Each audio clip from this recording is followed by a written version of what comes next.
Hi hello welcome to சினிவுட்ஸ் கலாட்டா. நான் உங்கள் ராஜு. இந்த வீடியோவில் என்ன பார்க்க போனால் பிக் பாஸ் சீசன் 8 தமிழோட ப்ரோமோ 1 ப்ரோமோ 2ல் என்ன நடந்துச்சு அப்படின்றத இந்த வீடியோவில் பார்க்க போகிறோம். ஸோ அதுக்கு முன்னாடி இந்த சேனலுக்கு இப்போ தான் முறையாக வரீங்கன்னா ப்ளீஸ் மறக்காமல் சப்ஸ்கிரைப் பண்ணி சப்போர்ட் பண்ணுங்கள். மறக்காமல் இந்த வீடியோக்கு ஒரு லைக் போட்டு பாருங்கள், சரிங்களா? ஸோ ப்ரோமோ 1 ப்ரோமோ 2 ஏற்கனவே நேற்று அனௌன்ஸ் பண்ண டாஸ்க்கு தான் வந்து இன்றைக்கி இது பண்ணியிருக்காங்க. அதாவது ராஜா ராணி டாஸ்க்கு. யார் வந்து அரியணையை பிடிக்க போகிறாங்க, ராணி வக்குமா ராஜாவா அப்படின்றது தான் வந்து டாஸ்க்கு. இதில் வந்து பிக் பாஸ் நல்லாவே தெரிஞ்சிருக்காரு யாரை கொடுத்தா பிரச்சனை வரும் அப்படின்னு சொல்லிட்டு. ஏன்னா ஏற்கனவே ராணுவ சாச்சனாருமே பிரச்சனை இருக்குது. அவங்களுக்குள்ள பிரச்சனை இல்லை, டீமுக்குள்ளேயே பிரச்சனை இருக்குது ராணுவம் சாச்சனா. ஸோ அதனால் தான் வந்து பிக் பாஸ் வந்து சாச்சனாவை ராணியாகவும் ராணுவ ராஜாவாகவும் போட்டிருக்காரு. நம்மளுக்கு தெரியுது கிளியராக. ப்ரோமோ 1ல் வந்து 2 வீட்டுக்கும் ஆண்கள் அணி பெண்கள் அணி அவங்கவுங்க ராஜாவையும் ராணியும் வந்து புகழ்ந்து வரவேற்று அணியில் உட்கார வைக்கிறாங்க. இதுதான் ப்ரோமோ 1ல். ப்ரோமோ 2 ஆண்கள் அணியில் ராஜாவுக்கு சமையல்காரராக வந்து விஷால் இருக்கார். அவர் ஏதோ ஏன் வந்து உணவு வந்து ராணி வந்து கேட்டிருக்காங்க, ராஜனை வந்து ஏன் உணவு வந்து இன்னும் சமைக்கலை அப்படின்னு சொல்லிட்டு. அதுக்கு உடனே தளபதியை கேட்குறாங்க. தளபதி தான் வந்து நம்ம தீபக், ராஜாவுக்கு தளபதி வந்து படை தளபதி வந்து தீபக். அவர் என்ன சொல்கிறாரு, உங்களுக்காக சமைக்கலை, ராஜாவுக்காக தான் நாங்கள் சமைக்க போகிறோம் அப்படின்னு சொல்கிறோம். ஏன் இவ்வளோ தாமதமாக வந்தீங்க, அப்புறம் நாங்கள் வந்து அலோவ் பண்ண மாட்டோம் அப்படின்னு ராணி சொல்கிறாங்க. உடனே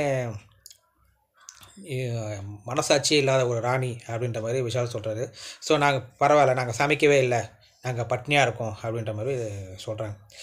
இதுதான் வந்து இந்த ப்ரோமோவில் வந்து முடியுது. ஸோ இன்றைக்கி எபிசோட் பார்த்தது தெரியும் இந்த வாரம் வந்து எப்படி போக போகுது. ஸோ ராணவ், ராஜா, ராணி, சாச்சனா என்ன பண்ண போகிறாங்க அப்படின்னு சொல்லிட்டு. அதுக்கு முன்னாடி இந்த நேற்று ஒன்று இஷ்யூ நடந்துச்சு.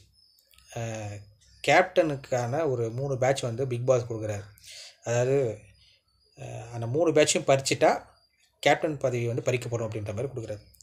ஸோ அந்த பேட்ச் வந்த உடனே முத்துக்குமரன் என்ன பண்ணுறாரு, ஒரு ரீசனை சொல்லி இதுமாரி இந்த பிரச்சனைக்கு காரணம் வந்து அருணுக்கான பிரச்சனையை பேசுகிறாரு. அதாவது ராணுவ வந்து அந்த கோட்டை தாண்டி வந்திருப்பார், குதிச்சு வந்திருப்பார். அது அருண் சொல்லி தான் வந்திருப்பார். அதுக்கப்புறம் நிறைய ஆர்கியூமெண்ட்டு போவோம். அந்த பிரச்சனை வந்து கேப்டன் வந்து பண்ணது சரியில்லை அப்படின்ற மாதிரி அருண் முத்துக்குமரன் வந்து ஏற்கனவே அவருக்கு வந்து மஞ்சரி மேலே ஒரு நம்மளை டாஸ்க்கு செய்ய வச்சுட்டாங்களே, நம்மளுக்கு ஈக்குவலாக இருக்காங்க அப்படின்ற மாதிரி அவருக்கு ஒரு இது இருக்குது, ஏற்கனவே ஒரு வன்மம் இருக்குது. அதனால் வந்து அதை காரணம் சொல்லி அந்த பேட்சை ரிமூவ் பண்ணுறாரு. சரி, ஓகே. ஆனால் ஒரு பெண்கள் அணியில் இருந்துக்கிட்டு சாட்சனாவே இப்படி பண்ணலாமா?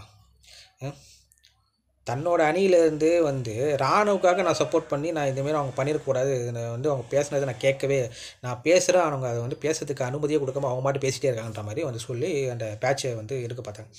ஸோ எல்லாமே கேர்ள்ஸ் டீமில் ஏன் இப்படி ஒற்றுமை இல்லைன்னு எனக்கு தெரியல.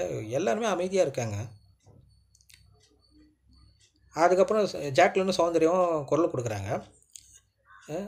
கொடுத்ததுக்கப்புறம் அவங்க சொல்கிறாங்க பவித்ரம், அது அப்புறம் பவித்ரம் அதை பற்றி சொல்கிறாங்க, இதெல்லாம் தப்பு அப்படின்னு சொல்லிட்டு அவங்க சொல்கிறாங்க. ஏற்கனவே வந்து முத்துக்குமரன் கொடுத்துட்டாரு, நீங்களும் அதே ரீசன் சொல்லி சொல்லாதீங்க. இல்லை எனக்கு ஃபீல் ஆகுது.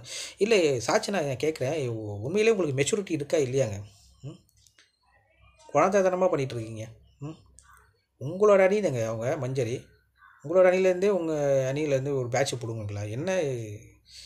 அது ஒரு ராணுவுக்காக சப்போர்ட் பண்ணிட்டு முடியல என்னால். என்ன ஆக்சுவலாக அந்த இப்போ பார்த்தீங்கன்னா ஜெஃப்ரி மட்டும் அவர் வந்து பேசலைன்னா அந்த பேட்சை வந்து பிடிங்கிருப்பாங்க சாச்சனம். ஜெஃப்ரி சொன்னது அந்த விஷயம் வந்து நல்ல விஷயம். அதாவது யாருமே தப்பு பண்ணாமல் இருக்க மாட்டாங்க, எல்லோரும் தப்பு பண்ணுவாங்க. ஸோ அவங்களுக்கு ஒரு வாய்ப்பு கொடுக்கணும். சொன்ன உடனே வந்து இப்போ இந்த பேட்ச் கொடுக்கறதுக்கு முன்னாடி நீங்கள் அதை பண்ணியிருக்கணும்ல அப்படின்ற மாதிரி ஜெஃப்ரி கேட்குறதுனால ஜெஃப்ரி வந்து பேசலைன்னா எல்லாமே அமைதியாக இருந்திருப்பாங்க. ஏன் பெண்கள் அணி இப்படி இருக்காங்கன்னு எனக்கே ஒன்றும் புரியல. ஏற்கனவே வந்து பெண்கள் அணி எப்போ பார்த்தாலும் ஆண்கள் கூட பேசிகிட்டு இருக்காங்க.